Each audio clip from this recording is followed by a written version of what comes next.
Muy buenas tardes, querida familia. Gracias por nuevamente estar conectados. Gracias por ponerle a este programa deseos, ganas de mejorar, ganas de salir adelante. Entramos en la recta final de nuestro fin de semana de Familias Invencibles con Dios. Tenemos preparado para esta tarde tres seminarios a cargo de profesionales de cerca y de lejos que van a compartir tres temas de mucha importancia. Quiero avisarles algo. Todos estos programas, todo el programa del fin de semana de la familia, lo vamos a subir una vez terminado a nuestro flamante y nuevo canal de YouTube del Ministerio de la Familia de la Unión Argentina. Y junto con este programa completo vamos a subir otros seminarios que por cuestiones de tiempo y de espacio no hemos podido. Seminarios de sexualidad, de finanzas familiares y otras sorpresas más. Es un canal que va a comenzar a estar activo a partir de terminado este fin de semana especial, así que no te lo pierdas. Te vamos a dejar todas las indicaciones en algún momento o en varios momentos de la transmisión. Va a aparecer aquí abajo cuál es ese canal. Así que disfrútalo, compartilo y gracias a Dios que tenemos esta posibilidad. En este momento quiero tener una oración antes de presentarte al primer seminarista de nuestra tarde. Vamos a orar. Padre nuestro, muchas gracias porque hemos tenido la posibilidad de participar juntos de este fin de semana especial. Ahora entramos en la recta final y queremos, como lo hicimos ayer y como lo hicimos hoy en la mañana, pedir tu presencia, que estés con nosotros, que te manifiestes y te hagas presentes en nuestros hogares, que plantes bandera en nuestras casas y digas, aquí estoy como el general del ejército que defiende a esta familia, a este matrimonio. Te lo pedimos en el nombre de Jesús. Amén. Muy bien. Espero que hayas comido rico, quizás te pudiste tirar un ratito, descansar. Ahora todas las pilas, porque en las próximas 2 horas vamos a compactar 3 espectaculares seminarios. El primero de ellos a cargo de alguien que quizás conozcas. Es alguien que tiene muchas actividades, es licenciado en psicología, tiene una maestría en educación, pero quizás lo conozcas por cantante. Y me estoy refiriendo a Rodolfo Vázquez. Rodolfo Vázquez es un amigo que vive en Chile, pero que lleva su ministerio a muchos lugares de Sudamérica y también del mundo. Y en esta tarde va a compartir el primer seminario que se titula más o menos de esta manera, porque es largo, voy a tratar de acordármelo, es cómo manejar nuestras emociones en medio de la cuarentena, pero en medio del hogar y del encierro. Que Dios te bendiga, querido Rodolfo, que Dios te acompañe. ¿Cómo está? Gracias por la oportunidad, por poder conversar, poder hablar un poquito en estos tiempos de cuarentena, en estos tiempos de crisis mundial. Quiero mandar un saludo a todos mis hermanos y amigos de América del Sur. Y bueno, vamos a empezar a hablar un poquito sobre cómo manejar la ansiedad en estos tiempos de cuarentena. Ahí en el estudio pueden estar tomando notas si quieren. Así que vamos con eso. Primero, ¿qué es la ansiedad? Yo creo que eso es un concepto importante de clasificar y para todos mis amigos en Sudamérica, lo primero que quiero decirles es que ansiedad, en términos muy básicos, sería un exceso de futuro. Exceso de futuro. ¿Qué quiere decir eso? Que usted no está viviendo el hoy, sino está viviendo el lunes, el martes, el miércoles. Entonces, ¿qué quiere decir? Que usted no está disfrutando el hoy, con las cosas que trae el hoy. Usted está ya en una ansiedad más enfermiza, está con sus problemas, está esperando alguna respuesta de trabajo, alguna respuesta del doctor, alguna cosa, pero usted está ya en la otra semana. Entonces, cuando hay un exceso de futuro, empiezan los problemas y empieza la ansiedad. Entonces, ¿qué podemos hacer para manejar nuestra ansiedad? Sobre todo ahora que estamos en cuarentena y hay muchos países que tienen cuarentena total.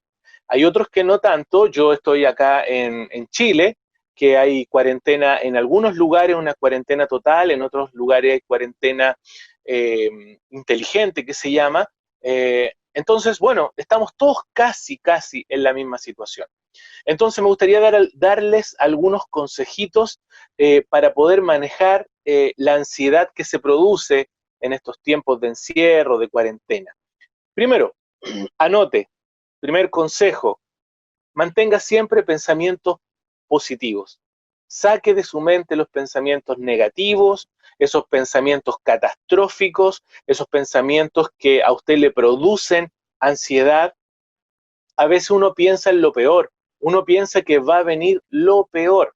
Entonces, por eso es importante que en ese contexto, dentro de su casa, dentro de esta cuarentena, usted siempre piense en positivo. Cuando venga algún pensamiento negativo o catastrófico, usted sáquelo de su mente y lo reemplaza por un pensamiento positivo. Por ejemplo, si usted piensa, como muchas personas, que esta cuarentena o esta crisis mundial no va a terminar nunca, usted tiene que recordarse a sí mismo, quizás mirándose al espejo, y decir, sí, esto va a terminar, esta cuarentena va a terminar, este es un proceso, después vamos a poder salir, vamos a poder volver a trabajar, vamos a poder volver a nuestra vida normal, y usted va reemplazando esos pensamientos negativos y catastróficos por pensamientos positivos. Y además, usted, de esos pensamientos positivos, usted los carga con la esperanza de que Dios está al control de todo. Primer consejo entonces para manejar la ansiedad sería llenar nuestro cerebro, nuestra mente, de pensamientos positivos. Consejo 2, planifique el día. Eso es muy importante. Usted no puede levantarse en la mañana sin saber lo que va a hacer. Usted tiene que planificar el día en esta cuarentena o en esta crisis. Por ejemplo, yo siempre le doy algunos consejos a los papás porque les queda muy claro a los niños, por ejemplo, poner una planificación en el refrigerador donde diga por horario todo lo que hay que hacer. Por ejemplo, en la mañana, lo primero, culto como familia, después desayunar, después el homeschool o el colegio en casa. Todos los niños y los adolescentes tienen que cumplir con sus actividades escolares. Seguramente los colegios le han mandado por internet las actividades. Entonces es importante que en la mañana todos los niños y adolescentes sepan que tienen que hacer sus actividades escolares. Y solamente si hacen eso, se pueden ganar el privilegio después de estar quizá algún momento en el computador o ver algo de televisión, pero es importante que ellos cumplan con esa responsabilidad. Después vendría el almuerzo, después de la tarde otras actividades, así que es importante que se planifique el día, que los niños sepan lo que van a hacer en el día, que incluso nosotros como adultos también sepamos lo que vamos a hacer en el día. Quizás a mí me tocó lavar los platos, lavar el auto, ordenar, también tengo mi horario, muchos papás trabajan de la casa, así que tendrán sus horarios, pero es importante que como familia se puedan planificar. La planificación baja la ansiedad. ¿Por qué? Porque uno sabe lo que viene y sabe lo que tiene que hacer y para eso se prepara.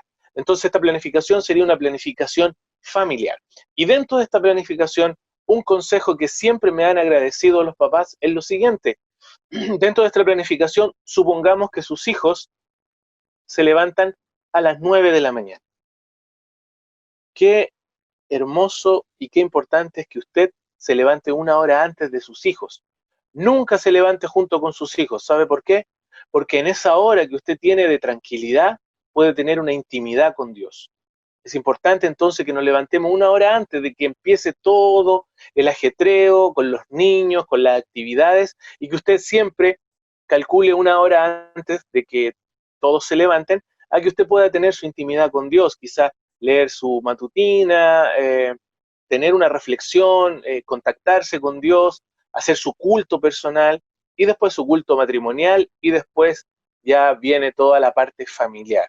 Entonces, es importante dentro de esta planificación que usted no olvide para recargar muy bien las pilas psicológicas y espirituales también, que usted tenga esa horita para usted mismo o para usted misma, donde usted pueda encontrarse con Dios y después también tener un culto como matrimonio, que sería el ideal. Entonces ya tenemos dos consejos importantísimos para bajar la ansiedad, para mantenernos equilibrados emocionalmente, para que la ansiedad negativa no nos consuma. Eh, Así que ya tenemos esos dos. Primero, sacar de nuestra mente todos los pensamientos negativos y catastróficos, reemplazarlos por pensamientos positivos. Y segundo consejo sería la planificación, planificar el día, eso es importante. Tercer consejo, número 3, hablar de nuestros miedos. Es importante que usted no guarde los miedos que tiene. Usted los puede conversar con su esposo, con su esposa, conversar de cuáles son los miedos, quizás miedos financieros, miedos familiares, miedo que alguien de nuestra familia le dé la pandemia, le dé el coronavirus, o otra cosa, o familiares que no tienen trabajo.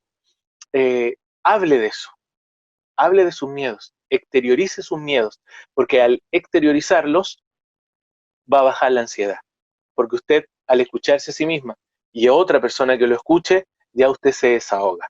Es importante que usted lo haga también, que escuche a sus hijos, que escuche a las personas que están viviendo con usted, que todos en algún momento del día puedan conversar sobre lo que les preocupa, sobre sus miedos. Eso es muy importante, que se puedan desahogar en ese contexto.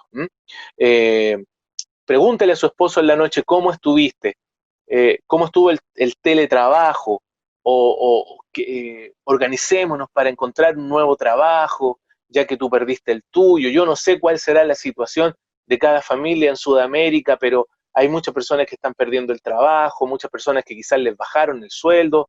Yo no lo sé, pero es importante que todas esas dificultades se puedan conversar como matrimonio, como familia, y así hace bien que uno no se las guarde, porque si uno se guarda eso, la ansiedad nos empieza a consumir y nosotros con ansiedad nos ponemos de mal humor, afectamos nuestro ambiente familiar y el equilibrio emocional de nuestra familia se afecta también. Entonces es importante que exterioricemos lo que nosotros sentimos. No solo los adultos se estresan, también los niños. Los niños también se estresan porque este es un cambio de rutina, un cambio de vida drástico que también los estresa. Y ojo con eso, porque muchas veces porque nuestro hijo dice que está aburrido, porque en general yo creo que esa es la palabra que usted más va a escuchar de sus hijos en esta cuarentena, que sus hijos están aburridos, entonces usted, para salir del paso, para tener quizás más tiempo para algo, usted le pasa el celular o le pasa la tablet o el notebook. Tenemos que tener cuidado con eso, porque no porque estemos en una cuarentena o estemos en una situación de crisis, ponerle el celular a que juegue todo el día va a ser beneficioso para él, porque recuerde usted que el celular excita el cerebro de forma desmedida. Entonces los niños, una vez que usted le quita el celular, no se le va a poder entretener con nada, va a estar excitado, no va a poder dormir, va a estar de mal humor. Entonces, cuidemos eso. Siempre hay actividades que el colegio manda, siempre hay actividades que se pueden hacer en familia, juegos. Trate usted de inventar también. Trate de que en esta cuarentena saque usted toda su creatividad. Y no es malo que los niños se aburran, porque dentro del aburrimiento el niño también va a poder ser creativo. Él también va a poder inventarse algunos juegos y eso también va a ser muy positivo para su desarrollo cognitivo. ¿Mm? Lo otro, entonces tenemos ya 3 consejos: pensamientos positivos, planificar el día, hablar de los miedos, y ahora como cuarto consejo, no se sobreinforme. A veces cometemos el error de estar con el televisor prendido todo el día, viendo qué está pasando mundialmente, qué está pasando en el país con respecto a la enfermedad. Entonces, y muchas veces estamos escuchando noticias que no son reales o noticias exageradas que producen ansiedad.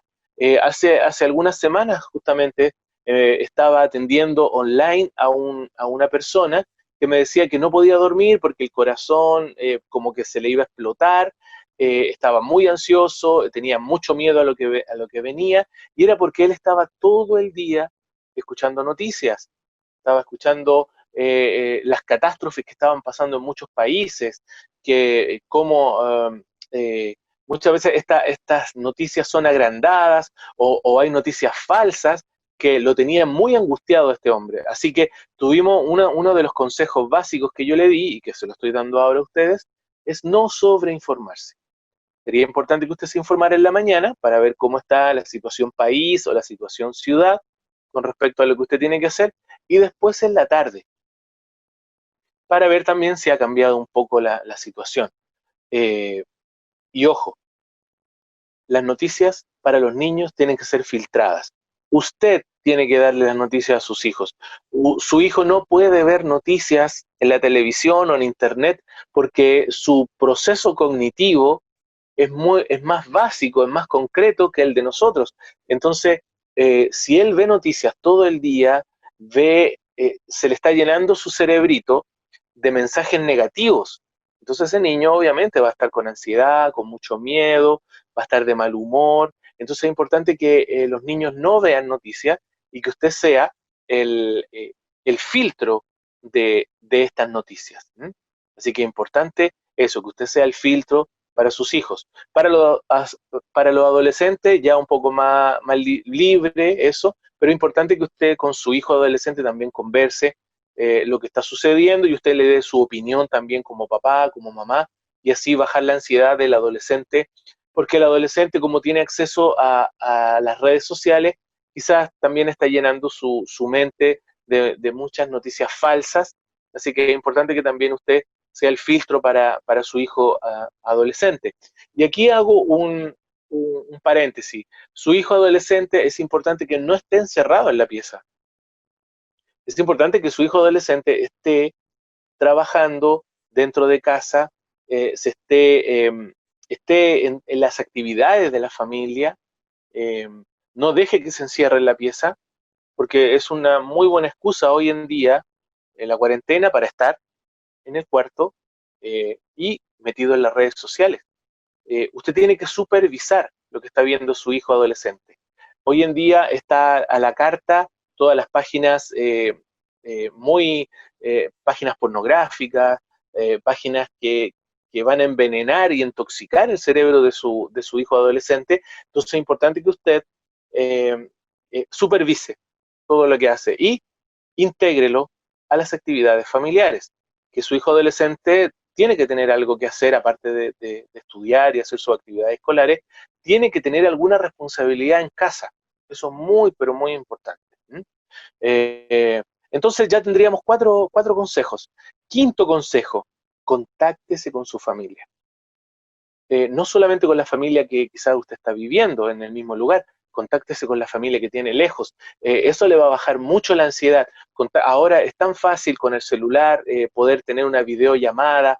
Póngase usted quizás un horario en el día donde usted se va a contactar con la abuelita, con los primos, con amigos. ¿Por qué? Porque la comunicación ya dentro de casa a veces se torna un poco monótona, y si usted puede llamar a alguien, a algún amigo o alguna amiga, donde usted pueda conversar de otras cosas, que no sea del coronavirus, que no sea del encierro, que no sea de las preocupaciones normales, sino que usted se pueda reír con esa persona, eh, eso desintoxica mucho su mente. Así que es importante eso, contactarse con amigos y con familiares. Primero, si se contacta con familiares, ya va a saber que ellos están bien.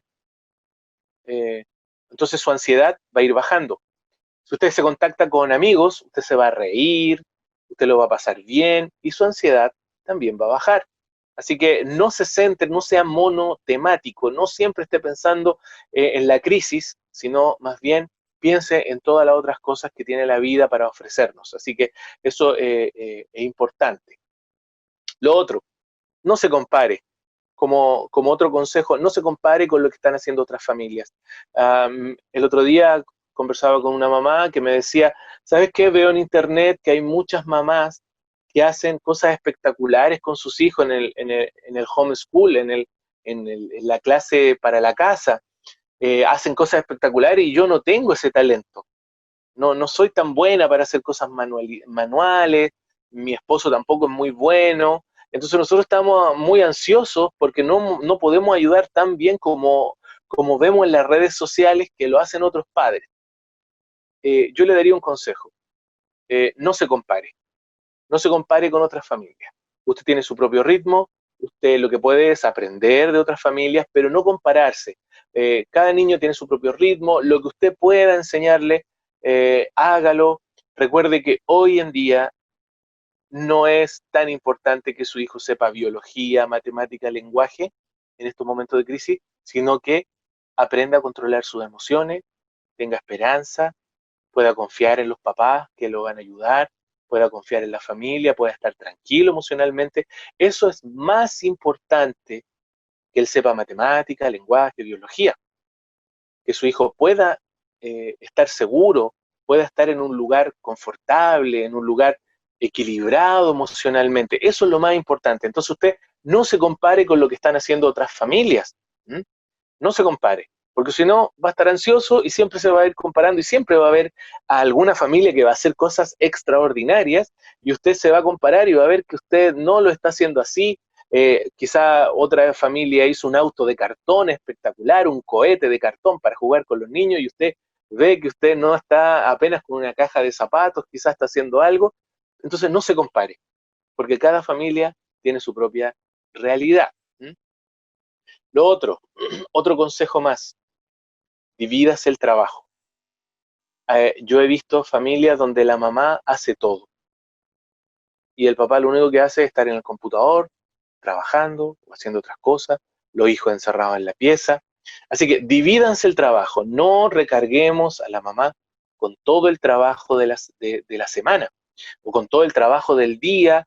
Así que vamos repartiéndonos y así vamos a estar todos más felices y vamos a compartir más y no van a haber roces, porque cuando la ansiedad sube, los papás están de mal humor, los papás no quieren hacer nada en la casa, los papás lo que hacen es solamente discutir, retar a los hijos y un consejo, un consejo especial para los papás, que la cuarentena sirva para que tu hijo te conozca en otro contexto.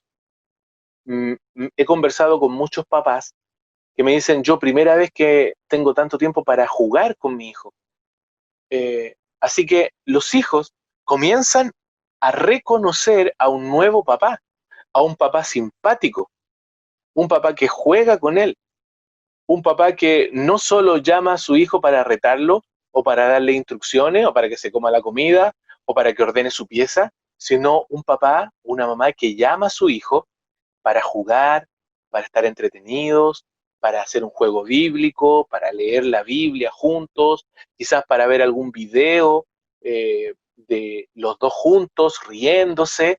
Entonces es una oportunidad que nos ha dado esta pandemia para que nuestros hijos nos conozcan en otro contexto. Eso es muy interesante, porque tu hijo te va a conocer que tú eres simpático, no eres el papá gruñón que siempre vio, que llegaba del trabajo y no quería que nadie lo molestara.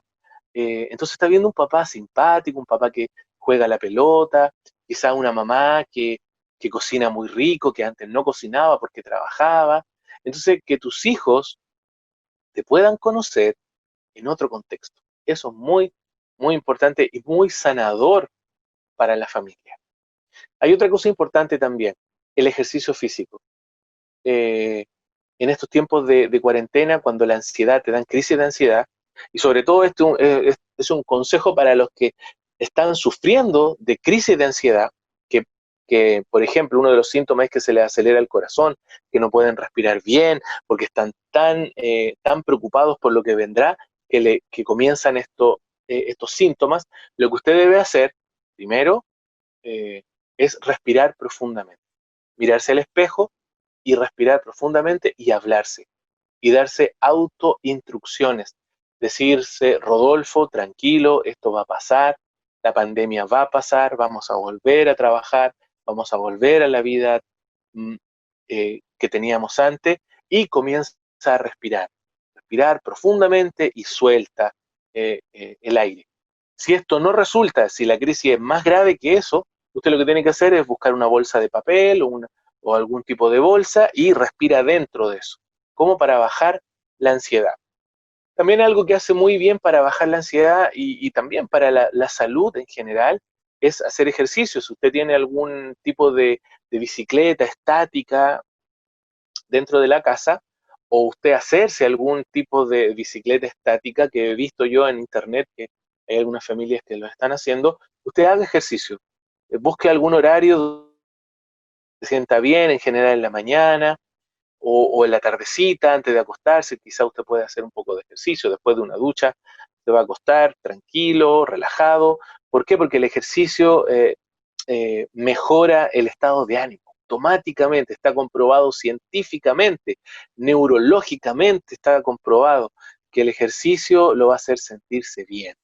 ¿M? Y le va a bajar toda la ansiedad. ¿Por qué? Porque cuando usted está ansioso genera una toxina en el cuerpo.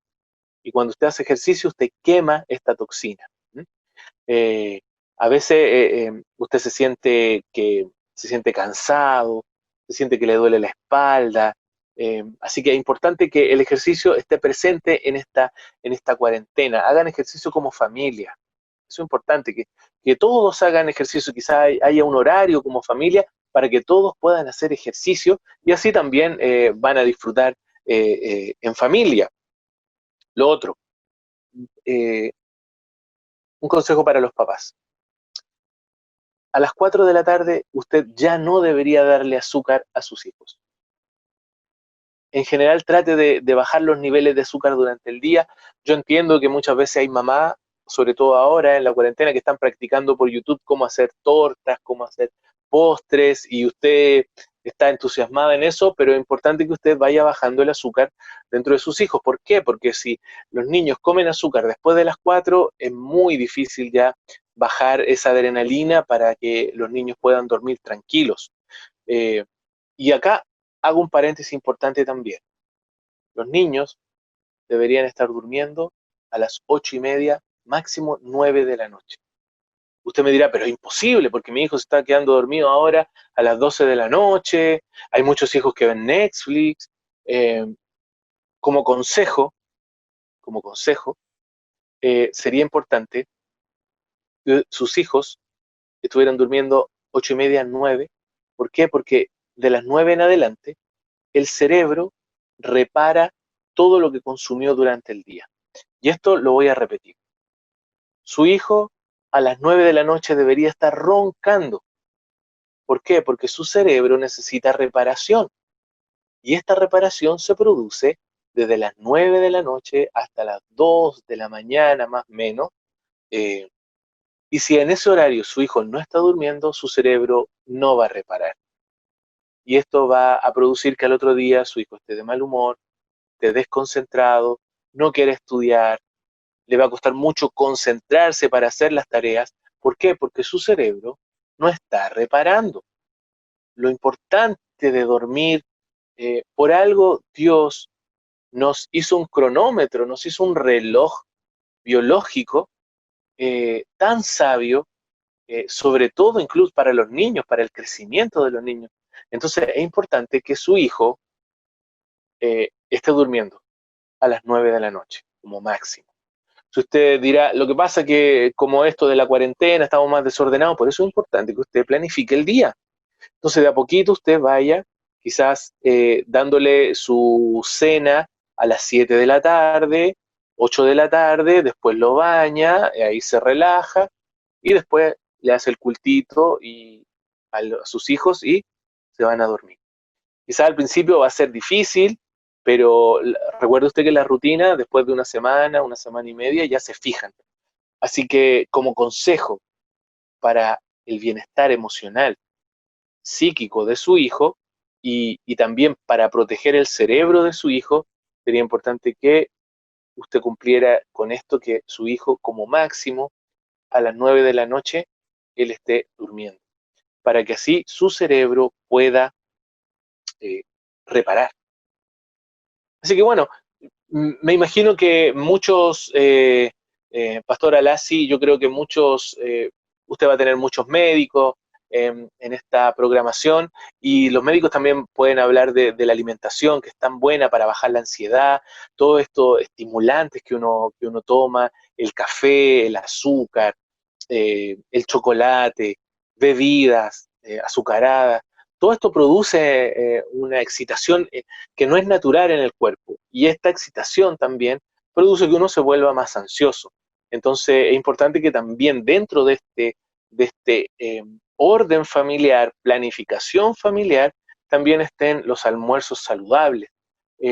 Vayamos más a los alimentos más verdes, rojos, que sean alimentos que nos produzcan bienestar. Tomemos agua. Si usted tiene patio en su casa, también tiene que tomar bocados de aire libre. Entonces, en definitiva, si hay una buena planificación, si usted como papá, como líder de su familia, junto con su esposa, planifican la semana, el día sábado también, que sea una planificación totalmente distinta para encontrarse como familia con el Señor, sería muy, muy bendecido. Y bueno, y como último consejo, sería importante que usted buscara conectarse con Dios. En esta cuarentena, en esta crisis mundial, tenemos que salir distintos. Es una posibilidad, es una oportunidad para sacar lo mejor de nosotros en tiempos de crisis y acercarnos más a Dios. Que esta sea la oportunidad para no salir distintos, salir más con las pilas cargadas espiritualmente. Usted va a tener más tiempo para encontrarse con Dios en una intimidad, para encontrarse con Dios como familia, para leer, para instruirse en la palabra, que saquemos lo mejor de esta crisis y saquemos lo mejor de nosotros, y que nuestros hijos, nuestra familia, vea que esta crisis ha sacado lo mejor de nosotros y no lo peor. Y para eso tenemos que conectarnos con Dios, eh, conectarnos en intimidad con Dios. eh, Así que este es el consejo. Todo, quizás los 8 o 10 consejos que di, eh, se resumen planificación completa, en una planificación completa, pero esta planificación tiene que ir bendecida por Dios, y que el camino, el camino de esta planificación sea para que como familia nos concentremos o nos acerquemos más a Dios. Gracias por la oportunidad de poder hablarle a mis amigos, mis hermanos de Sudamérica. Estoy muy contento por poder poner mi granito de arena. Y fíjense que en estos tiempos de cuarentena quiero acordarme de algo que hacía mi abuela todas las noches cuando yo era pequeño. Ella entraba a mi cuarto y hacía dos cosas, pastor. Primero me leía el Salmo 91, que creo que va a ser de mucha bendición para las personas que me estén escuchando, que vuelvan a leer la Biblia, que busquen el Salmo 91, donde dice que el que habita al abrigo del Altísimo morará bajo la sombra del Omnipotente. Diré yo a Jehová, esperanza mía y castillo mío, mi Dios, en quien confiaré.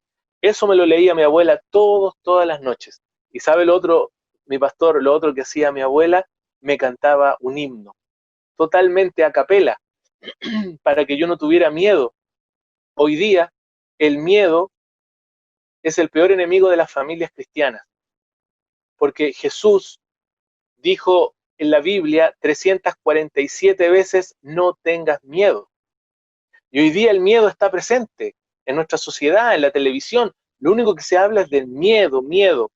Y el Señor Jesús siempre le decía a sus discípulos, no tengan miedo. Así que me gustaría, mi pastor, si usted me lo permite, despedirme de esta transmisión con una pequeña frase de lo que cantaba mi abuela para todos los amigos de Sudamérica.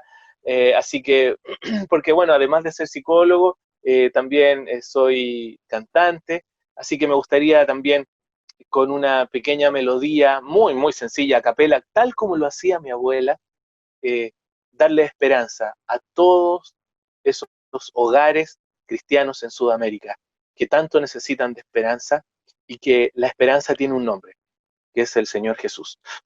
Dice así: ¿cómo podré estar triste? ¿Cómo entre sombras ir?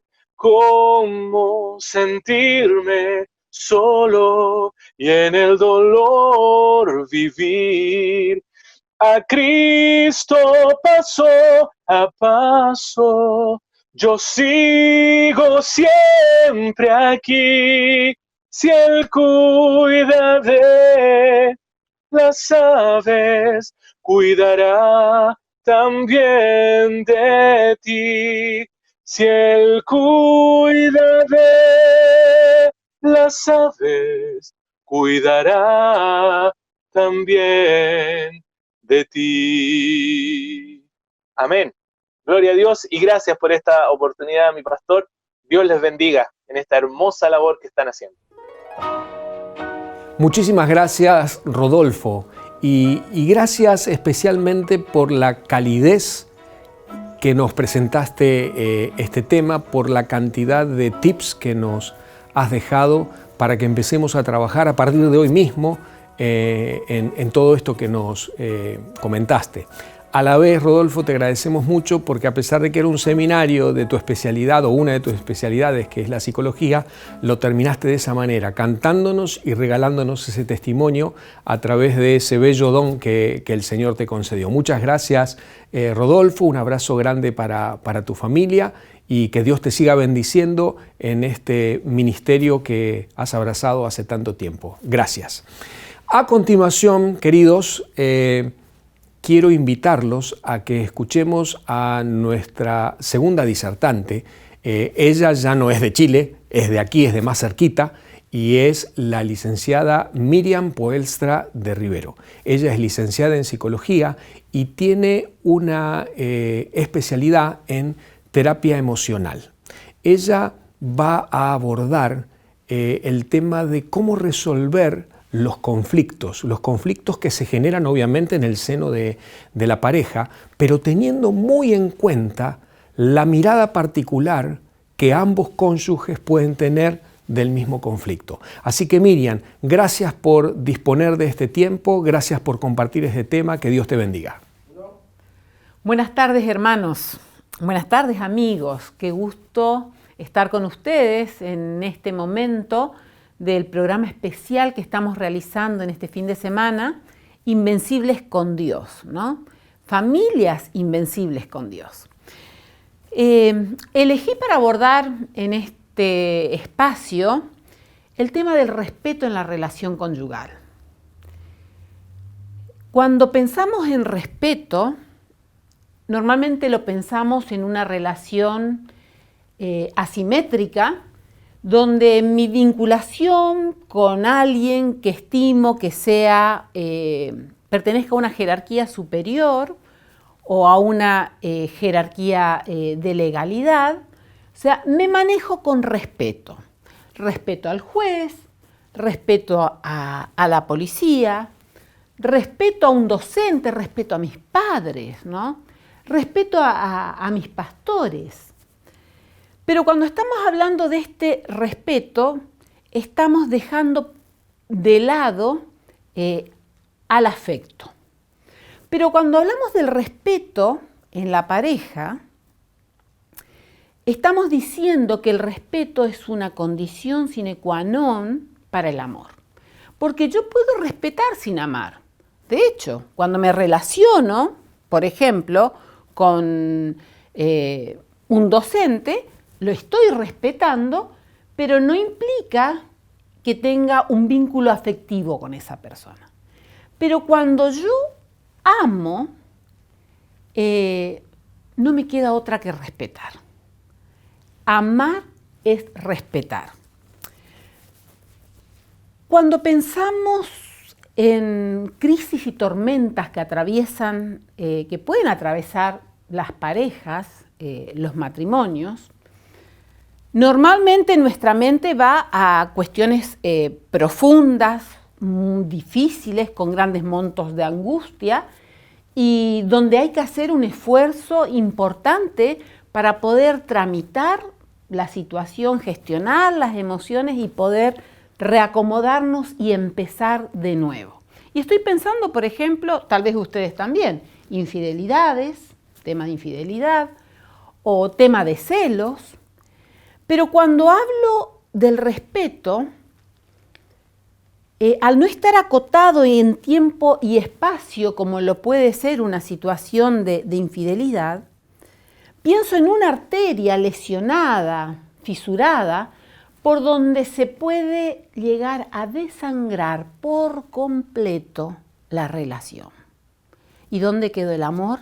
Y el amor quedó debajo de montañas de angustias, tristezas, rabias, enojos, y pareciera que el amor dejó de ser.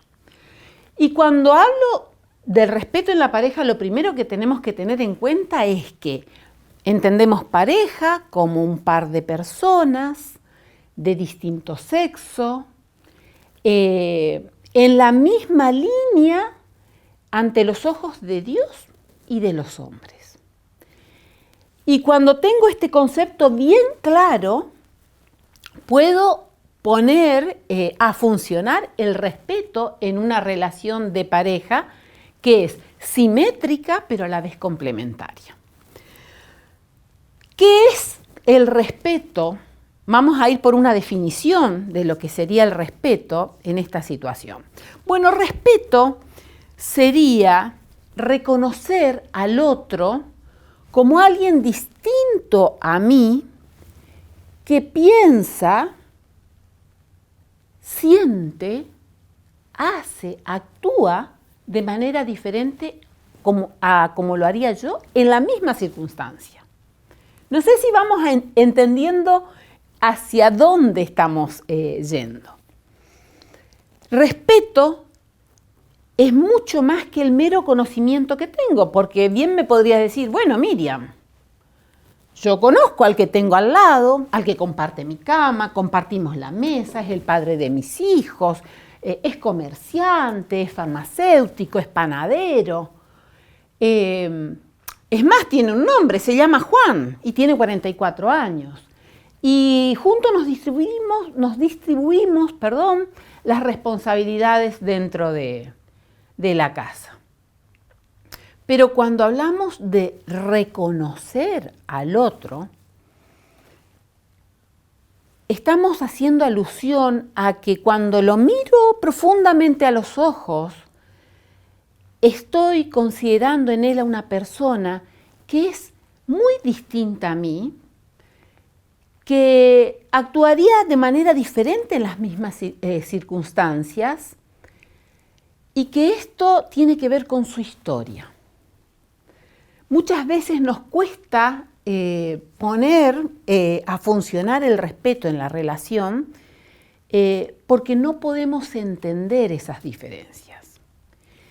Y de ahí en más es fácil quedar enganchados en el juego de las expectativas, de lo que yo espero de mi esposo, de mi esposa, de cómo debería actuar en cierta situación, de cómo debería pensar, y a veces somos un poco más irrespetuosos y estamos esperando a que él sienta de la manera que yo creo que tiene que sentir.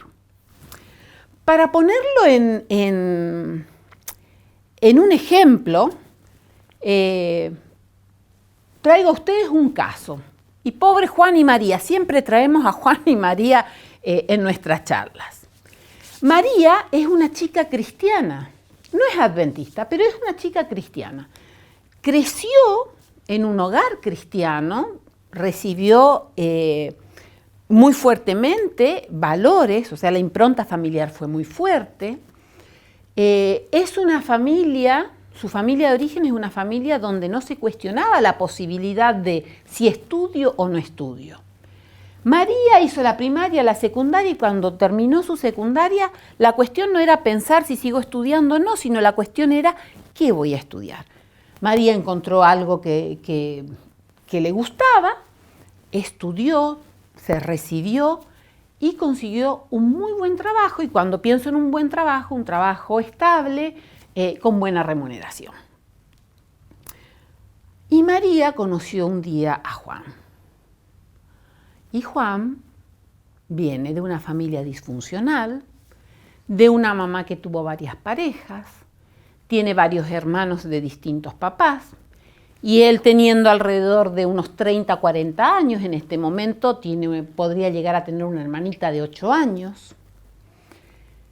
Desde muy chico Juan tuvo que salir a la calle porque él era su mejor ambiente, y ahí se rebuscaba para sobrevivir.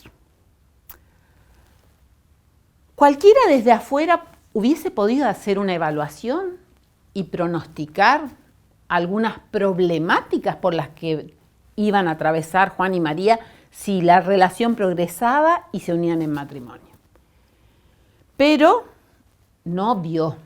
Los novios no ven a veces algunas de estas situaciones. Elena de White nos habla mucho de las diferencias culturales en las relaciones matrimoniales. Y desaconseja a veces cuando esas diferencias son profundas. Pero a veces no tenemos que pensar en diferencias culturales y pensar de un país a otro. O sea, podría ser que, por ejemplo, en mi caso, mi esposo creció en Villa Libertador San Martín, ¿no es cierto?, en una burbuja. Cuando uno lo mira, ¿no es cierto?, como una comunidad mayoritariamente adventista, ¿no es cierto?, con instituciones adventistas, toda una educación privada. Diferente a mi caso, que nací en la provincia de Corrientes, hasta la música que se escuchaba en Corrientes era diferente de la música que seguramente escuchaba mi esposo en su infancia y en su juventud. Y ahí tenemos ahora a María y a Juan, y María llega al consultorio con grandes montos de angustia y un poco de enojo también, ¿no? ¿Y qué pasa con María? María refiere en algún momento que cada vez que intuye o tiene conocimiento que llama por teléfono, suena el celular y ella supone que es su suegra, ella empieza a sentirse mal. Y pasa por estados desde la tristeza, la angustia, el enojo. ¿Y por qué pasa esto? Y María refiere porque suena el teléfono, es la mamá de Juan, y seguro, Miriam, seguro que empieza. ¿Sabés que a tu hermanita le faltan zapatillas? ¿Sabés que hay que comprar los libros de la escuela? ¿Sabés que tenemos que ir a tal lugar? Podríamos disponer de tu auto. Llamada de la madre. Ella refiere que siempre pasa por la misma temática. Yo puedo pensar que por sus emociones ella registra mayormente estas situaciones, pero que también hay otras llamadas de la mamá para saludar por el cumpleaños, para preguntar cómo están. Pero hay llamadas puntuales que María registra con mayor fuerza. Lo que ella quisiera es que Juan no salga con la ayuda financiera o económica para su familia de origen. Porque Miriam, lo que uno consigue es gracias al esfuerzo. Si te esforzás, tenés. Esa es la mirada de María. Lo que generamos nosotros, que de hecho olvidé comentar que Juan consiguió también un buen trabajo, lo que generamos nosotros es para nosotros. O sea, no tiene por qué, por la negligencia de esa mujer, estar sacando de lo que nos corresponde para asistirla. Y la cosa es mucho más que un tema económico. Porque según María, Juan debería estar enojado con su mamá y tomar distancia por lo negligente y por lo hipócrita que es su mamá, porque se llena la boca hablando, diciendo que ama a sus hijos, pero en realidad los hijos fueron criados por una tía, por una abuela, en la calle. Entonces Juan debería estar enojado con su mamá. El tema económico fue muy fácil de sobrellevar, porque a ver, hacemos una vaquita con el 90% de lo que los dos aportamos vamos, hay un 10% que queda para afuera, 5% para María, 5% para Juan, cada uno lo utiliza de la manera que quiere. No tiene que dar cuenta del destino de ese dinero. Así que Juan puede usar la totalidad de ese dinero si quisiera, se lo puede entregar en un sobre a su mamá y no hay ningún problema, Marien no tiene derecho a réplica. Más allá del tema económico, nos encontramos con que Marien está absolutamente convencida que Juan tiene que estar enojado con su mamá por la negligencia que ella tuvo y tiene para con sus hijos. Bueno, ahí el trabajo es más profundo, hay que hablar de cómo te sentirías vos, que tal vez para Juan es más sencillo aceptar que su mamá hizo lo que pudo, que para Juan es muy importante quedarse con el afecto de su mamá. Él entiende que su mamá, más allá de las cosas que no les dio a ellos como hijos, su mamá los ama. Y que para Juan es mucho más económico para su sistema emocional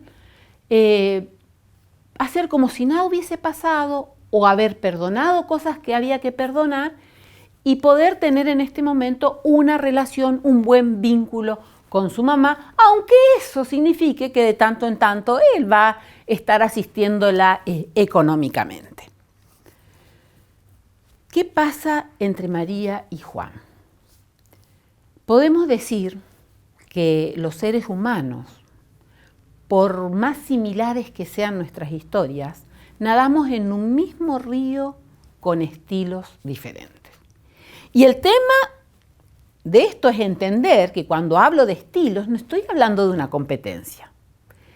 Estoy simplemente alusión que tal vez, usando la figura del nadador, uno puede nadar en crawl y otro en mariposa, ¿no? Y tal vez alguno solamente alcance a mantenerse a flote en el agua. Pero como no es una competencia, cualquier estilo es válido. ¿Qué sucede cada día? ¿Por qué el tema del respeto es tan importante? Porque se pone en juego a cada momento, ante cada situación, ante cada decisión que requiera que nos pongamos de acuerdo. Por ejemplo, educación de los hijos, manejo del dinero, ¿no es cierto? La mirada de cómo se celebran las fiestas, el tema de los regalos, el tema de los horarios en la casa. Y así la lista podría ser interminable. Cuando nos encontramos con esas diferencias, cada uno sale a defender su posición, haciéndola fácil. La defendemos a capa y espada. Porque de tener que ceder en mi postura, en mi visión de mundo, en la mirada que tengo, tener que apartarme del mapa que desde mi niñez, y algunos dirían desde antes de la concepción, durante la concepción, en el embarazo, en la primera infancia, fui construyendo un mapa, fui estructurando un sistema interno de creencias que tienen valores absolutos. Y las cosas son así se hacen, así se viven, así se sienten. Pero cuando yo me caso, tengo al lado otro que tiene un sistema interno de creencias a valores absolutos para cómo se piensa, cómo se siente, cómo se hace. ¿Nos vamos entendiendo? El famoso Sigva, que no es nada más que esto, esquemas mentales que se fueron estructurando a lo largo de mi vida. Y ante una situación donde se pone en juego mi mirada y la mirada de mi esposa, mi mapa y el mapa de mi esposo, se produce un conflicto interno que me puede hacer sentir hasta como que si estuviese traicionando la formación que me dieron en casa, la educación que me dieron mis maestros, ¿no es cierto?, mis experiencias. Y tengo que considerar que a iguales circunstancias vividas, cada uno lo experimentó distinto. Y para algunos una experiencia pudo haber sido traumática y para otro no lo fue tanto. Y todo eso yo traigo al momento, ¿no es cierto?, de empezar la relación matrimonial. Porque cuando me caso, no es que llegue a un lugar, empieza la construcción de una relación.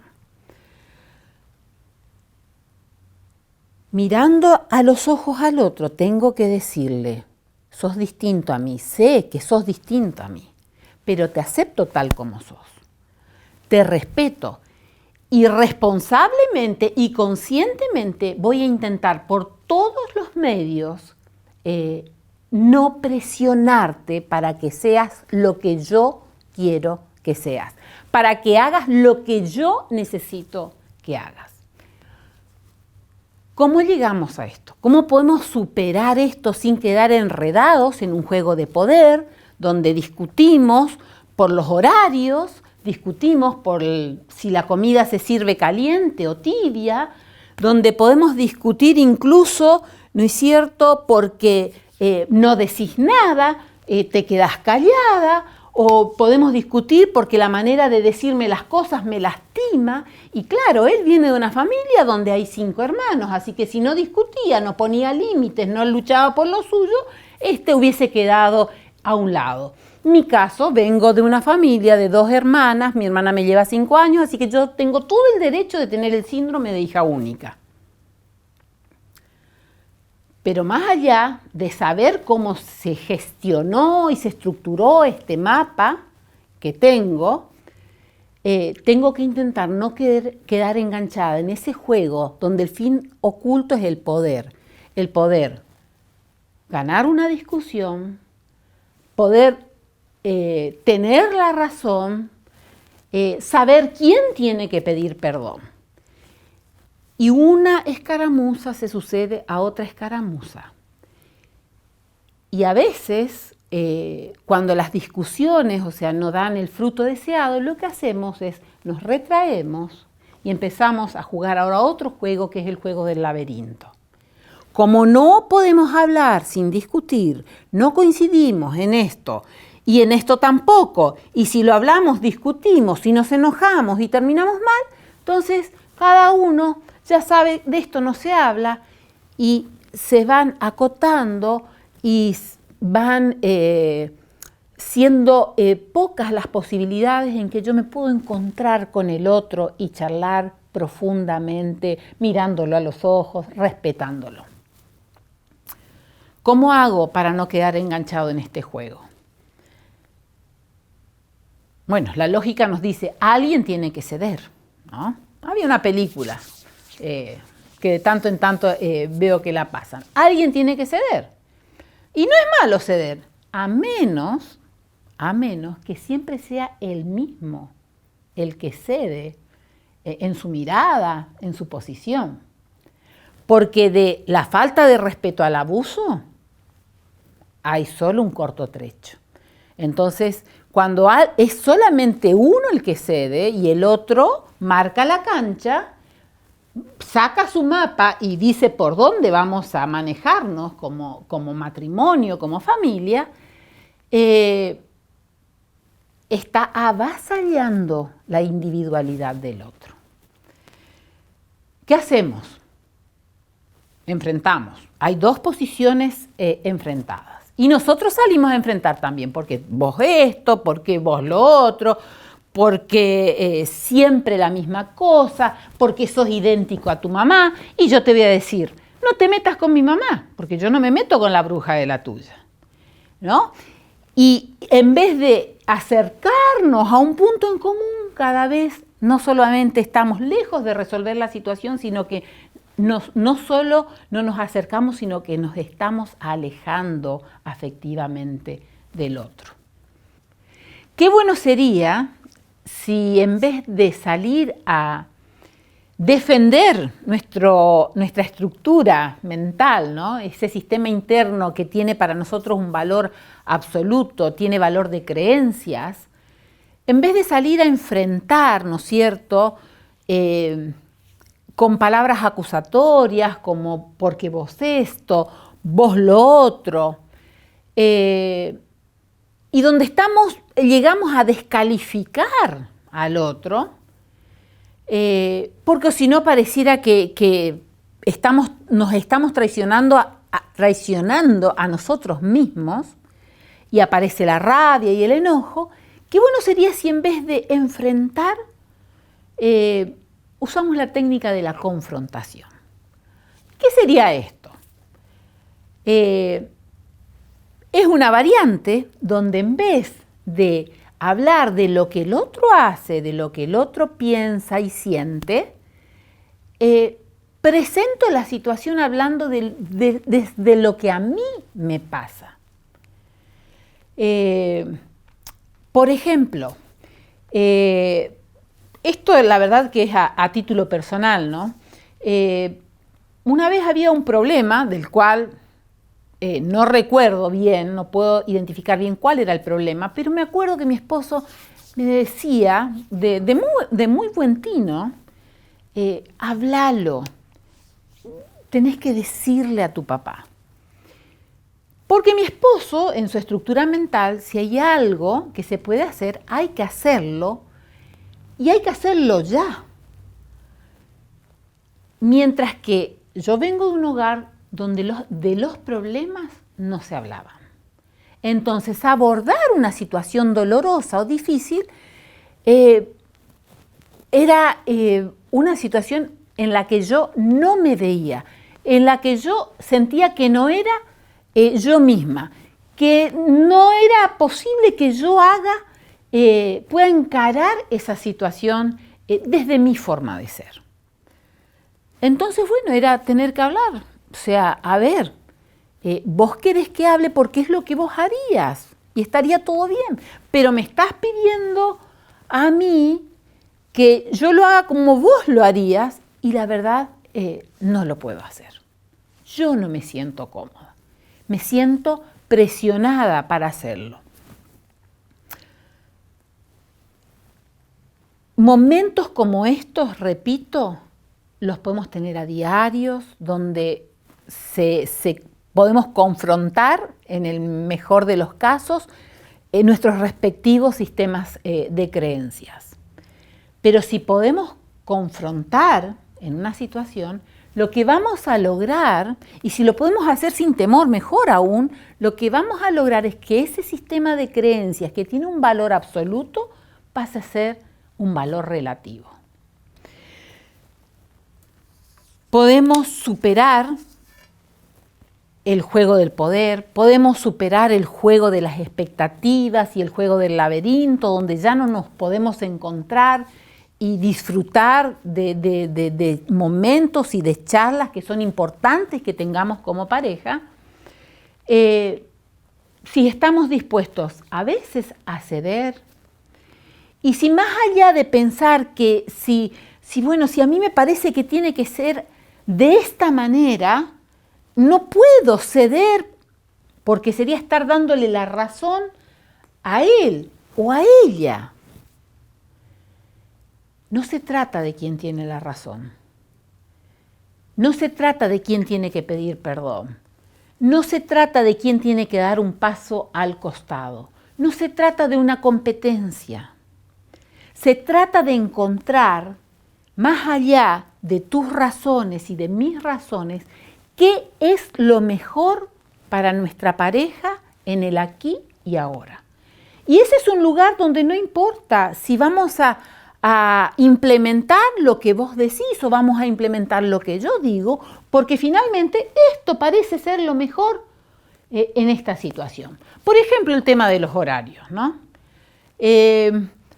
Vamos a llamar a Juan otra vez y vamos a suponer que Juan creció en un hogar donde los horarios eran muy marcados y muy respetados y la creencia muy firme de que hay que respetar los horarios porque si no sos un irresponsable. Mientras que María creció en una casa donde el tipo de trabajo que realizaban sus papás no era marcado por el reloj, se podía comer a las 12, a la 1, a las 2, a las 3 de la tarde, o se podía cenar a las 8, 9, 10 de la noche, los horarios no importaban. Para tantas cosas los horarios no importaban. O sea, un esquema muy flexible en cuanto a los horarios. Ahora, ¿cómo hacen Juan y María para decidir o definir cuál es el horario conveniente, no exigido, para poder realizar las comidas, para poder sentarnos a la mesa y tener ese momento compartido. Le voy a dar la razón a Juan, porque los horarios hay que cumplirlos y hay que ser organizado y hay que ser ordenado. Le voy a dar la razón a María, donde no importa el horario que comamos, con tal de que comamos es lo mismo a las 12, a la 1, a las 3 de la tarde. A ver, pero Juan vuelve al mediodía y a las 3 de la tarde tiene que salir para su trabajo.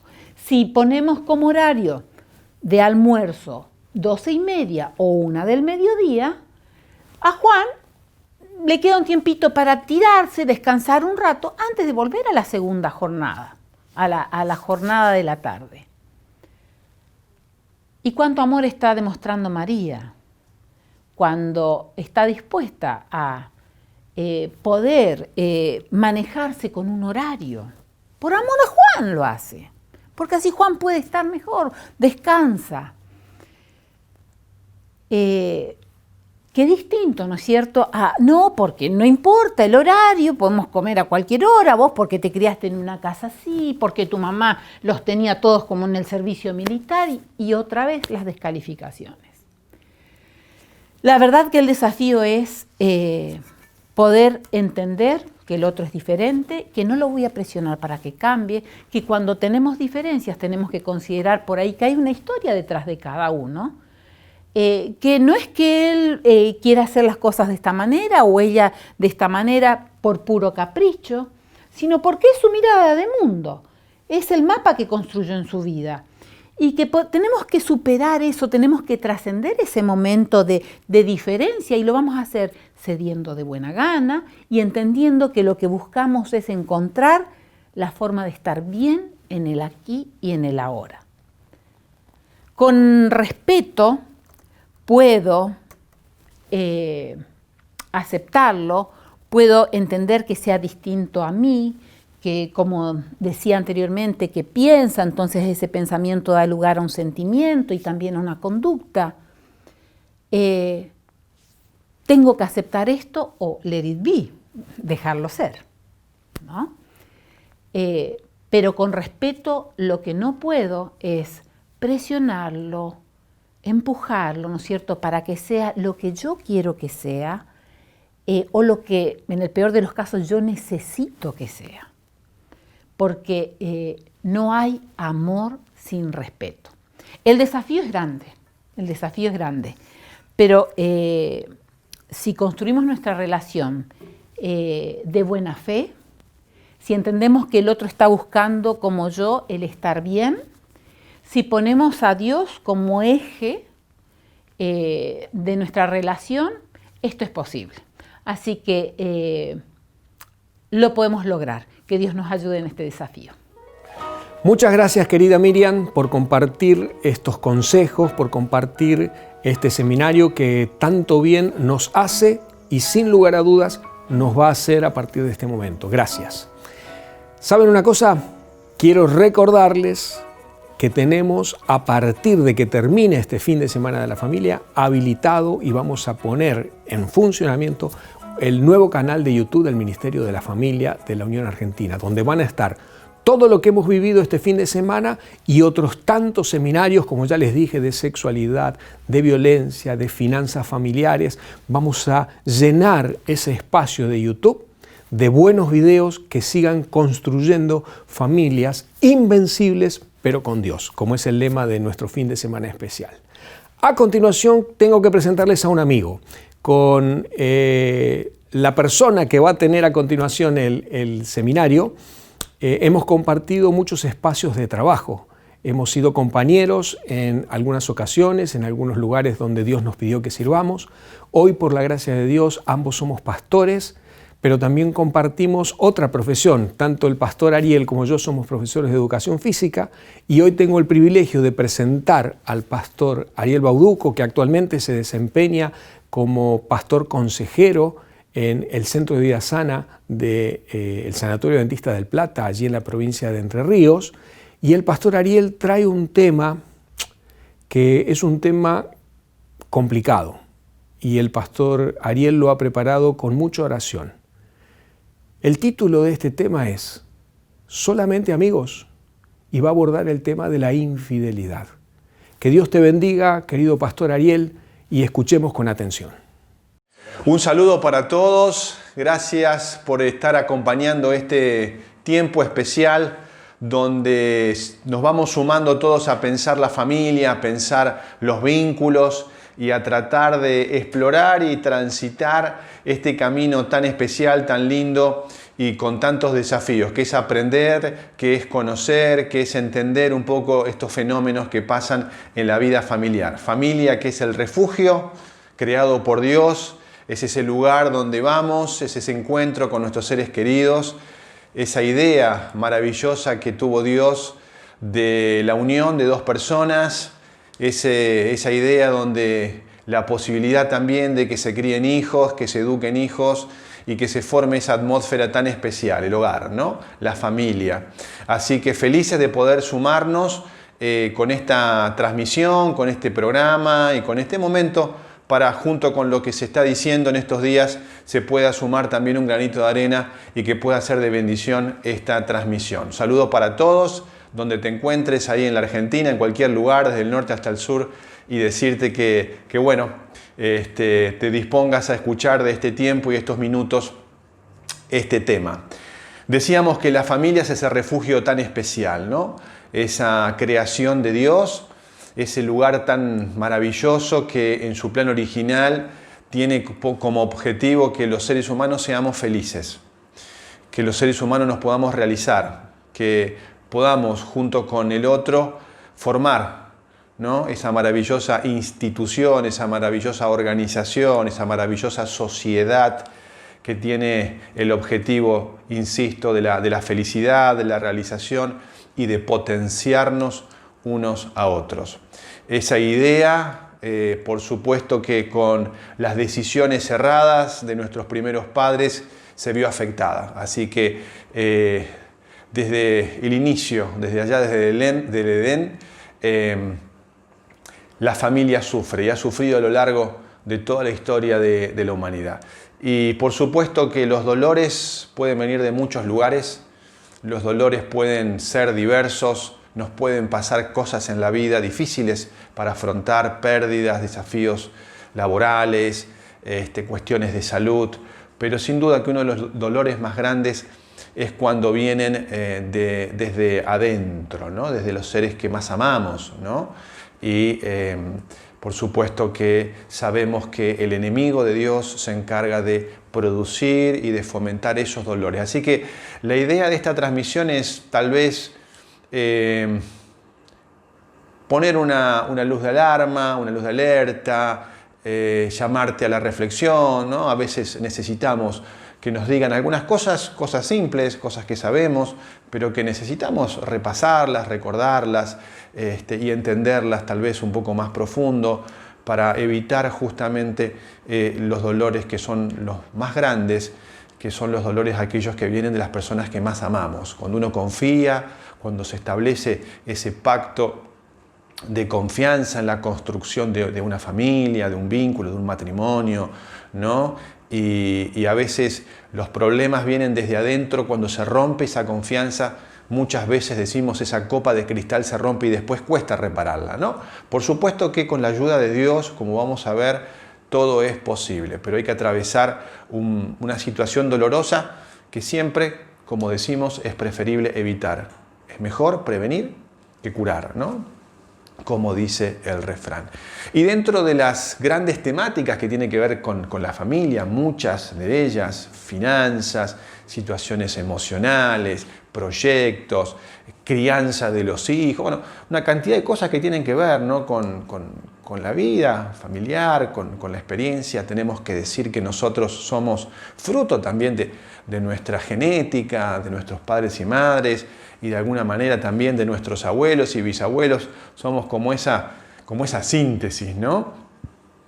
Y en la unión con nuestra pareja, bueno, esos dos mundos se encuentran, ¿no? Estas historias tremendas, maravillosas, complejas a la vez, nos encontramos con la persona que dispone Dios y ahí ese mundo no se empieza a compartir.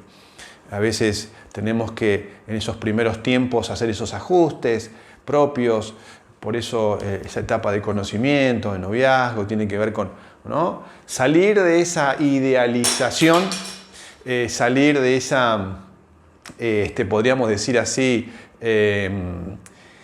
proyección, muchas veces más en ver en el otro lo que yo quiero que el otro sea, que en realidad lo que el otro es. Por eso hablamos de esa etapa de enamoramiento propio, ¿no?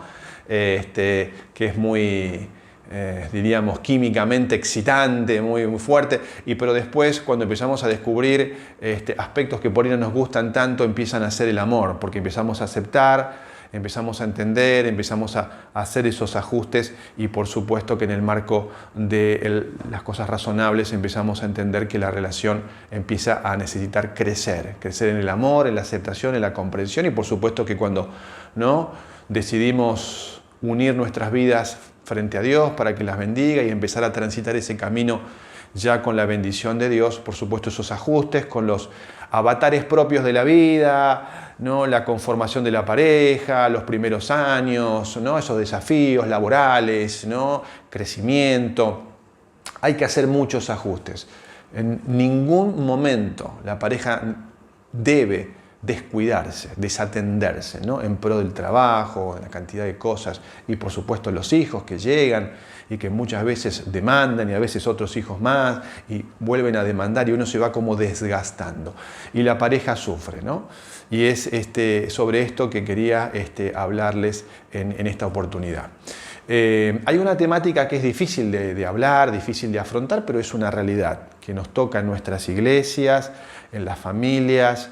De alguna manera la sociedad se ha encargado de darle como cierta, ¿no?, diríamos, capa o protección o marketing así, como cierta, diríamos, normalidad, presentándolo en programas de televisión y de series, como cuestiones que parecería que son menores. A veces se habla hasta de manera muy superficial, muy frívola, chistosa, ¿no?, en distintos lugares, que tiene que ver con el engaño y que tiene que ver con la infidelidad, ¿no?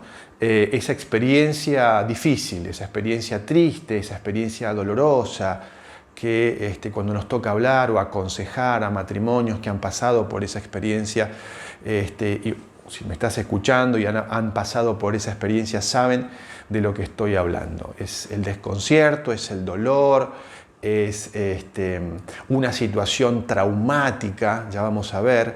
Ustedes saben que cuando uno tiene un accidente, cuando nos roban, vivimos lo que se llama un estrés traumático. Bueno, cuando uno pasa por una situación de esta naturaleza, vive un estrés traumático. Insisto, una cosa es que nos afecte gente que no conocemos, amigos, a veces que nos traicionan, pero cuando nos traicionan los que están en nuestra casa, los que duermen en nuestra cama, los procesos son más complejos, más difíciles. Y esto requiere una atención muy especial, ¿no? Porque el dolor que produce, el partimento que produce en el corazón es muy grande, ¿no? Y ustedes saben que cuando uno sufre, cuando uno está triste, cuando uno se deprime, por supuesto que somos personas que estamos mucho más expuestas a las enfermedades, a los padecimientos, el sistema inmunológico baja y por supuesto que ahí, ¿no?, los pensamientos negativos se recrean y no es bueno para nada y no es el plan de Dios, por supuesto. Por supuesto que la infidelidad no es un tema simple y que se agota en este tiempo. Y lo estamos tratando acá de manera superficial para nada, solamente poder compartir algunas ideas y también dejar en ustedes la inquietud para seguir estudiando, para seguir leyendo, para seguir orando por estos temas. Hay una investigadora que se llama Shirley Glass, que escribió un libro ya hace un tiempo y ella es tal vez la persona que en el mundo haya investigado o estudiado este fenómeno, ¿no? Parecería como raro estudiar este tema, pero ella se dispuso, esta mujer que ya falleció, a estudiar, a entrevistar casi 30.000 parejas muchísima casuística, ¿no?, acerca de estos procesos. Y por supuesto que hace una cantidad de aportes terapéuticos, porque ella es psicóloga, consejera matrimonial, para tratar de ayudar, porque ella cree en el matrimonio y cree en la ayuda y en la recuperación y la restauración de las parejas afectadas. Pero antes de llegar a ese proceso de restauración, ella describe de manera muy minuciosa y muy estadística y muy científica, y escribe un libro que se llama No justamente amigos.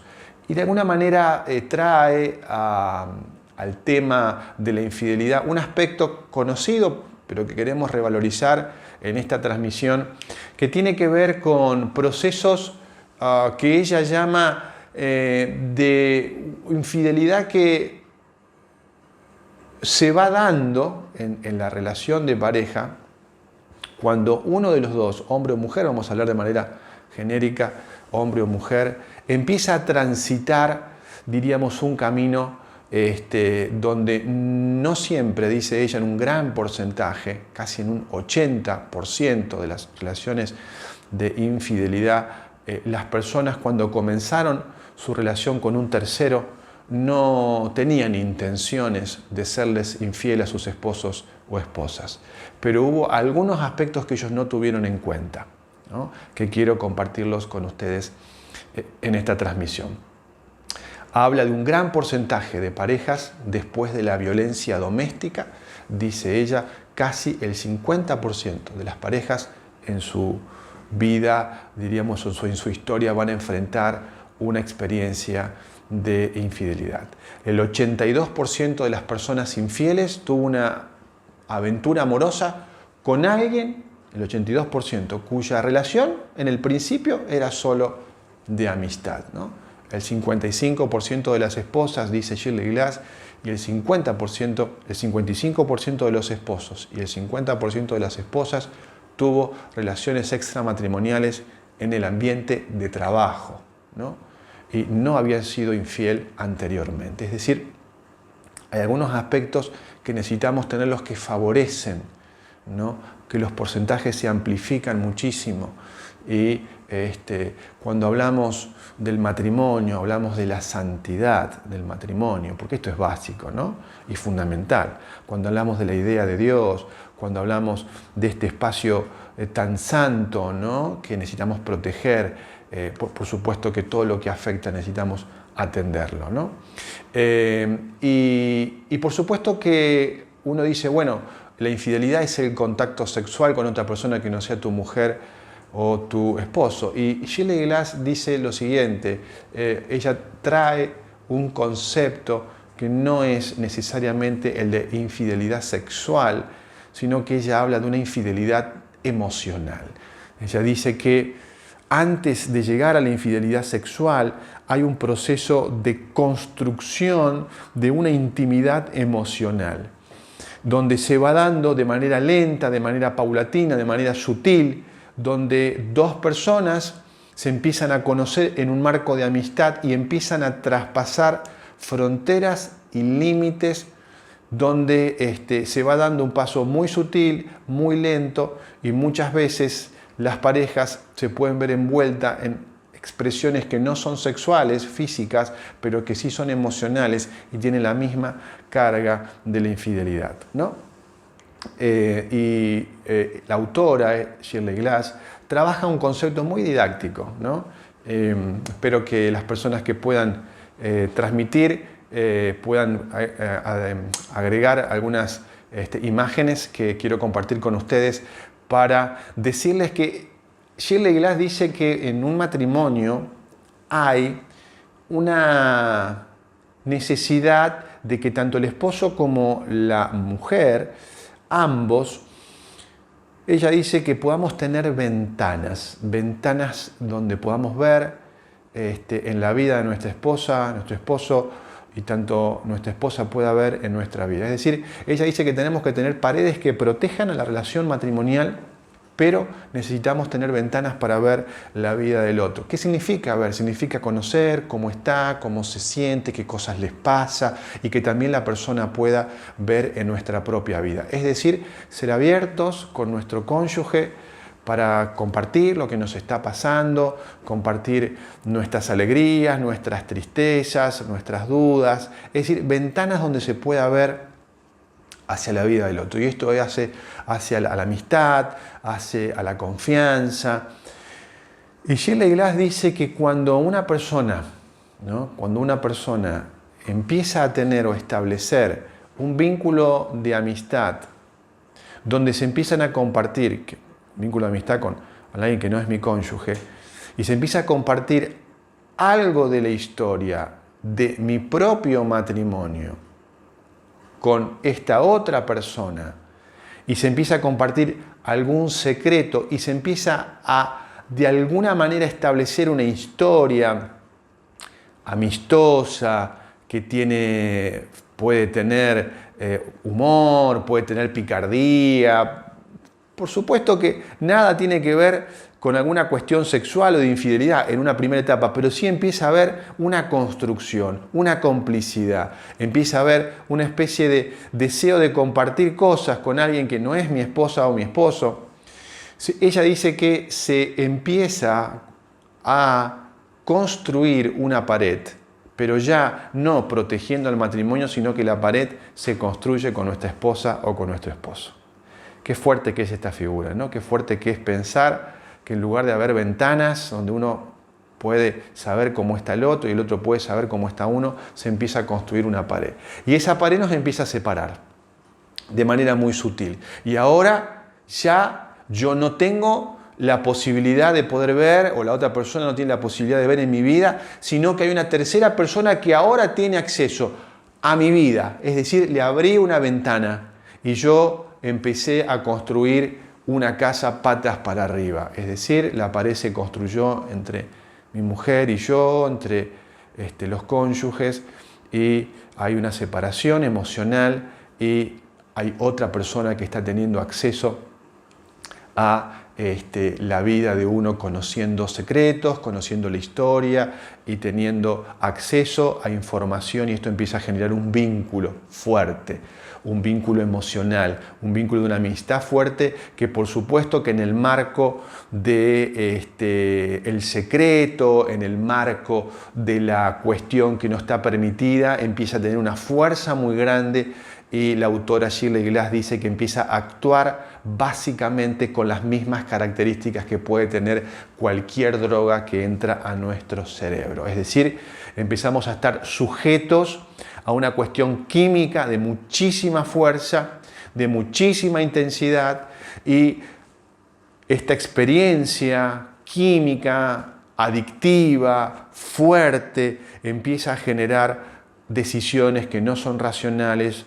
Nos empezamos a alejar más de la persona que está a nuestro lado y podemos tomar decisiones muy erradas. Es interesante que Shirley Glass estudió que el 90% de las parejas que se separaron de su relación matrimonial para unirse a una tercera persona en esta construcción de este proceso de infidelidad se han separado. Es decir, no han prosperado las nuevas relaciones, porque solo estuvieron basadas en una cuestión básicamente química, en una cuestión básicamente emocional, pero no tenía ningún sustento. Ella dice que necesitamos entender y estar alertas y atentos, y ella habla de mitos. Y es interesante, ¿no? Porque muchas veces los seres humanos tendemos a generalizar, ¿no? Uno dice, por ejemplo, la infidelidad solo ocurre en matrimonios infelices. No es cierto. Interesante, ¿no? Sí, claro que puede ocurrir en matrimonios infelices, pero no necesariamente.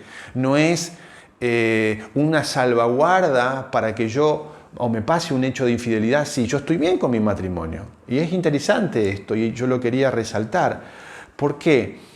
Porque a veces no es una cuestión de felicidad o infelicidad solamente, es una cuestión de respetar los límites y las fronteras que hablábamos. A veces uno no entra a una relación queriendo tener una relación de infidelidad, pero a veces traspasamos algunos límites sin tomarlos en cuenta, superficializándolos o minimizando el impacto, ¿no? Sobre todo a personas que por ahí son un poco más extrovertidas, más sociables, ¿no? Más dadas al otro, sin medir y a veces sin querer empezamos, ¿no? Por una cuestión difícil de explicar, atravesamos un proceso donde la confianza empieza a crecer, donde ese secreto se empieza a dar. Por supuesto que todo este fenómeno complejo, difícil hasta de comunicar, está potenciado hoy por las redes, por el WhatsApp, por los mensajes, por el Facebook, Instagram y las posibilidades que tenemos de comunicarnos y que la gente tenga acceso a mi historia, a fotos, a darle un like, un me gusta y esas pequeñas cosas que van generando esa química, esa adicción, ¿no? En personas a veces que están bajón, que están con una depresión, que no están bien a veces en el hogar, porque el matrimonio, por supuesto que sufre a veces dificultades. Esto empieza a generar esta química, esta sensación de bienestar. Uno no va a resolver las cosas donde tenemos que resolverlas y creemos que esta experiencia puede ser el salvaguarda, cuando en realidad termina siendo muchas veces el salvavidas de plomo, como decimos, porque lleva al hundimiento y al dolor de las personas. Otro mito que ella menciona en su libro es que la infidelidad ocurre por una atracción sexual solamente, ¿no? Es decir, uno es infiel porque solamente va a buscar una gratificación sexual, y no es así. Muchas veces las personas infieles experimentan, ¿no? En esa nueva relación que se establecen nuevos roles de crecimiento, en el sentido de que se sienten por ahí valorizados desde un lugar, cuando a veces en la pareja no nos ocupamos de valorizar a nuestro cónyuge, es una vez como que uno se siente más atractivo, se renuevan las energías y no necesariamente es una cuestión sexual. A veces las personas que establecen no necesariamente son atractivas físicamente, sino que se dio un proceso distinto, ¿no? Emocional, donde hemos descuidado aspectos y aquella otra persona ocupó ese lugar que a veces se descuidó en la pareja. Otro mito que menciona Shelley Glass es que las personas infieles siempre dejan huellas. Interesante, ¿no? Por lo tanto, muchos dicen es responsabilidad de la persona engañada no haberse dado cuenta. ¿Cómo no se dio cuenta, no? ¿Cómo no vio? Parecería como que la responsabilidad ahora está en la persona engañada, y esto no es así, ¿no?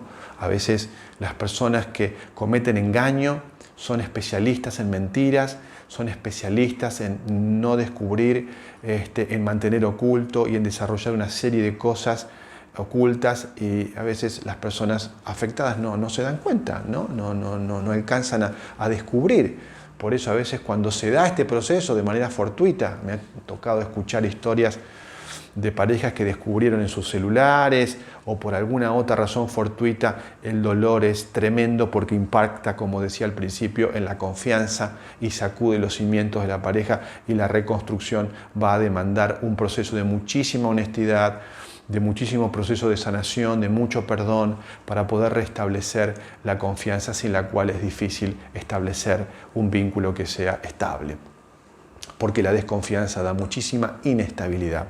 Por lo tanto, otro mito de Shelley Glass que ella descubrió es que las personas que están en relaciones extramatrimoniales muestran menos interés sexual en su propia casa, y esto no es así. A veces la persona está bajo un efecto muy químico, muy excitante en esta relación de aventura que está teniendo, y a veces también uno puede encontrar a las personas que están con mucha, ¿no? con mucha gana en su propia casa, ¿no? Es decir, hay como una especie de aumento del deseo también en su pareja, en su relación, digamos, matrimonial, producto de esa especie, ¿no? de excitación que vive la persona. Así que no necesariamente, o es un mito pensar que la persona involucrada es porque hay menos interés en su propia casa. No necesariamente, ¿no? No necesariamente, hablamos de aspectos generales. También un mito dice que la persona infiel va a buscar algo afuera porque no obtiene lo suficiente en la casa. Esto es un mito. A veces es muy común escuchar, no, porque lo que pasa que en mi casa no obtenía, entonces, en realidad no es que la persona infiel no obtiene. Ella dice, la persona infiel en realidad no da lo suficiente, ¿no? Termina siendo una cuestión más egoísta o egocéntrica, en pensar que en realidad no es que no obtengo, sino que no doy lo suficiente. Si la persona da muy poco a la relación, está menos involucrado, menos interesado para que la relación funcione y por lo tanto esto no es posible que funcione bien, ¿no? Y sexto punto, la persona infiel encuentra culpa en todo lo que hace la otra persona. Y esto es un mito interesante, ¿no? No necesariamente es así. A veces las personas que están engañando se comportan en su casa de manera casi perfectita, digamos, para evitar, ¿no?, que las cosas se descubran y no están como maridos o esposas ejemplares, por así decirlo, en realidad escondiendo de alguna manera sus actos y sus contradicciones y sus ambivalencias, y esto de alguna manera también es un mito pensar, ¿no?, de esta forma. Así que todo este proceso nos lleva de alguna manera a decir cómo podemos prevenir, ¿no? Cómo podemos prevenir, cómo podemos evitar de alguna manera esta experiencia dolorosísima, y creo que de alguna manera necesitamos pensar cómo estamos con nuestro matrimonio, ¿no? Es decir, pensar en un matrimonio seguro, un matrimonio que nos proteja, y de alguna manera necesitamos saber o pautar cómo se van a resolver los problemas, a dónde se van a hablar los problemas y ser claros con esto, ¿no? Cuando uno habla con otra persona, saber que esta persona es una persona de confianza, no mía o no de mi esposa, sino de ambos, del matrimonio, ¿no? Entender y ser cuidadosos donde uno va a hablar. Mayormente cuando uno está en alguna crisis o en alguna dificultad, buscar algún profesional, alguna persona que sea imparcial, y no buscar alguna relación de amistad, laboral, etcétera, menos del sexo opuesto, y menos si esa persona es atractiva para mí, porque ahí se empieza a generar esos primeros pasos que uno no va a buscar una relación de infidelidad, pero empezamos a, como decíamos, a abrir ventanas y a construir paredes al revés. Es bueno buscar ayuda, escuchar atentamente, mantener claro, como decíamos, los límites y las fronteras, saber hasta dónde, ¿no? Y cortar o poner ese límite en esos momentos tempranos, sabiendo que no necesitamos avanzar para poder después no arrepentirnos en desandar esto. Una amistad íntima nos dice que dónde están esas paredes y esas ventanas, recordar esos límites, ¿no? Es decir, hacernos esas preguntas. ¿Qué significa esto en una relación con alguien que no es mi esposa o mi esposo? ¿Dónde estoy pasando, ¿no?, ese límite? A veces dice Shirley Glass que no nos permitamos fantasear, ¿no? ¿Cómo sería estar con otra persona? Es decir, empezamos como a construir a veces cuestiones más mentales, y se empiezan, ¿no?, a disparar pensamientos que para nada favorecen estos temas. No coquetear, evitar situaciones riesgosas, ¿no? Decían los jóvenes, no histeriquear, dicen, ¿no?, los chicos. Es decir, a veces estos juegos de seducción, como de alguna manera también jugando ahí al límite, pensando que no va a pasar nada, y a veces podemos vernos involucrados en situaciones que después, insisto, son costosísimas y muy, muy dolorosas. También dice que estos secretos producen esta química sexual que arde con más fuerza con el sexo prohibido. El secreto, la naturaleza del secreto, ¿no?, incrementa la intensidad. Es decir, tener en cuenta que cuando uno está con una intimidad emocional con otra persona, el matrimonio está emocionalmente partido y dividido. Necesitamos ser muy conscientes de esto para protegerlo, ¿no?, y ser muy, muy cuidadosos con este tema. Por supuesto que los motivo a que todo lo que podamos hacer con nuestra mujer, con nuestra esposa, con nuestro esposo, cónyuges, para cuidar, para alimentar, para proteger, para proveer un espacio para el diálogo, ¿no?, y evitar, ¿no?, situaciones que nos expongan y que expongamos, ¿no?, expongamos a veces de manera